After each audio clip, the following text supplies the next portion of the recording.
there's something that I'd like you to see. It's a story that's deeply unsettled millions in China. Footage of a 2-year-old girl hit by a van and left bleeding in the street by passers-by. Footage too graphic to be shown. The entire accident is caught on camera. The driver pauses after hitting the child, his back wheels seen resting on her for over a second. Within 2 minutes, 3 people pass 2-year-old Wang Yu by. The first walks around the badly injured toddler completely. Others look at her before moving off. There were other people who walked past Wang Yu, and a second van ran over her legs before a street cleaner raised the alarm. She was rushed to hospital, but it was too late. She died. I wonder how many of you, looking at that, said to yourselves just now, I would not have done that. I would have stopped to help. Raise your hands if that thought occurred to you. As I thought, that's most of you. And I believe you, I'm sure you're right.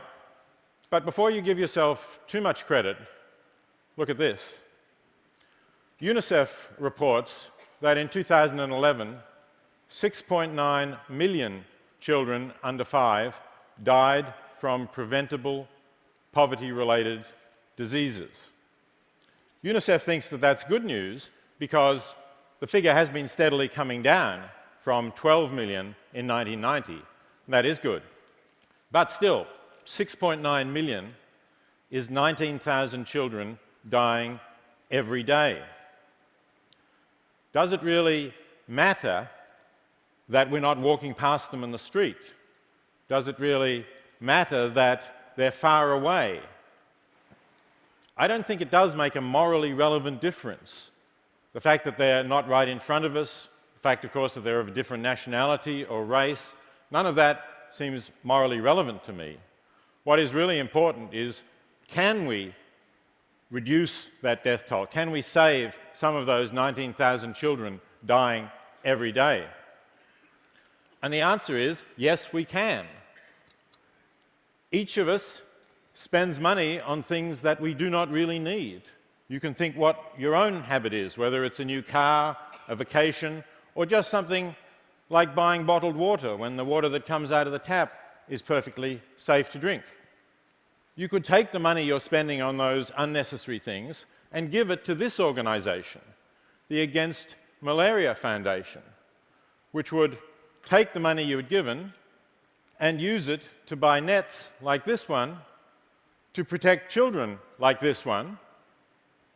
And we know reliably that if we provide nets, they're used and they reduce the number of children dying from malaria, just one of the many preventable diseases that are responsible for some of those 19,000 children dying every day. Fortunately, more and more people are understanding this idea, and the result is a growing movement, effective altruism. It's important because it combines both the heart and the head. The heart, of course, you felt the empathy for that child. But it's really important to use the head as well to make sure that what you do is effective and well-directed. And not only that, but also I think reason helps us to understand that other people, wherever they are like us, that they can suffer as we can, that parents grieve for the deaths of their children as we do, and that just as our lives and our well-being matters to us, it matters just as much to all of these people. So I think reason is not just some neutral tool to help you get whatever you want. It does help us to put perspective on our situation. And I think that's why many of the most significant people in effective altruism have been people who've had backgrounds in philosophy or economics or math. And that might seem surprising because a lot of people think philosophy is remote from the real world. Economics, we're told, just makes us more selfish. And we know that math is for nerds. But in fact, it does make a difference. And in fact, there's one particular nerd who has been a particularly effective altruist because he got this. This is the website of the Bill and Melinda Gates Foundation, and if you look at the words on the top right-hand side, it says, all lives have equal value. That's the understanding, the rational understanding of our situation in the world that has led to these people being the most effective altruists in history, Bill and Melinda Gates and Warren Buffett.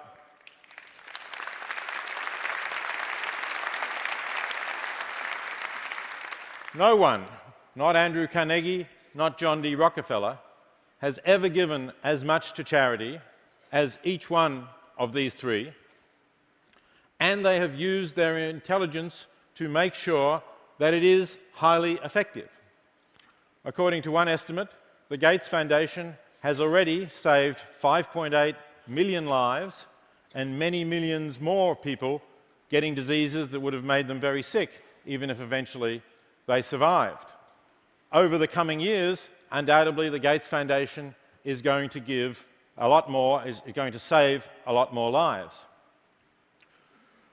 Well, you might say, that's fine if you're a billionaire, you can have that kind of impact. But if I'm not, what can I do? So I'm going to look at 4 questions that people ask that maybe stand in the way of them giving. They worry how much of a difference they can make, but you don't have to be a billionaire. This is Toby Ord. He's a research fellow in philosophy at the University of Oxford. He became an effective altruist when he calculated that with the money that he was likely to earn throughout his career, an academic career, he could give enough to cure 80,000 people of blindness in developing countries and still have enough left for a perfectly adequate standard of living. So Toby founded an organization called Giving What We Can to spread this information, to unite people who want to share some of their income, and to ask people to pledge to give 10% of what they earn over their lifetime to fighting global poverty. Toby himself does better than that. He's pledged to live on £18,000 a year, that's less than $30,000, and to give the rest to those organizations. And yes, Toby is married and he does have a mortgage. This is a couple at a later stage of life, Charlie Bressler and Diana Schott, who when they were young, when they met, were activists against the Vietnam War, fought for social justice, and then moved into careers, as most people do, didn't really do anything very active about those values, although they didn't abandon them. And then as they got to the age at which many people start to think of retirement, they returned to them, and they've decided to cut back on their spending, to live modestly, and to give both money and time to helping to fight global poverty. Now, mentioning time might lead you to think, well, should I abandon my career and put all of my time into saving some of these 19,000 lives that are lost every day? One person who's thought quite a bit about this issue of how you can have a career that will have the biggest impact for good in the world is Will Crouch. He's a graduate student in philosophy. And he set up a website called 80,000 Hours, the number of hours he estimates most people spend on their career, to advise people on how to have the best, most effective career. But you might be surprised to know that one of the careers that he encourages people to consider, if they have the right abilities and character, is to go into banking or finance. Why? Because if you earn a lot of money, you can give away a lot of money. And if you're successful in that career, you could give enough to an aid organization so that it could employ, let's say, 5 aid workers in developing countries. And each one of them would probably do about as much good as you would have done. So you can quintuple the impact by leading that kind of career. Here's one young man who's taken this advice. His name is Matt Wager. He was a student at Princeton in philosophy and math, actually won the prize for the best undergraduate philosophy thesis last year when he graduated. But he's gone into finance. In New York, he's already earning enough so that he's giving a six-figure sum to effective charities and still leaving himself with enough to live on. Matt has also helped me to set up an organization that I'm working with that has the name taken from the title of a book I wrote, The Life You Can Save, which is trying to change our culture so that more people think that if we're going to live an ethical life, it's not enough just to follow the thou shalt nots and not cheat, steal, maim, kill, but that if we have enough, we have to share some of that with people who have so little. And the organization draws together people of different generations, like Holly Morgan, who's an undergraduate who's pledged to give 10% of the little amount that she has, and on the right, Ada Wan, who has worked directly for the poor, but has now gone to Yale to do an MBA to have more to give.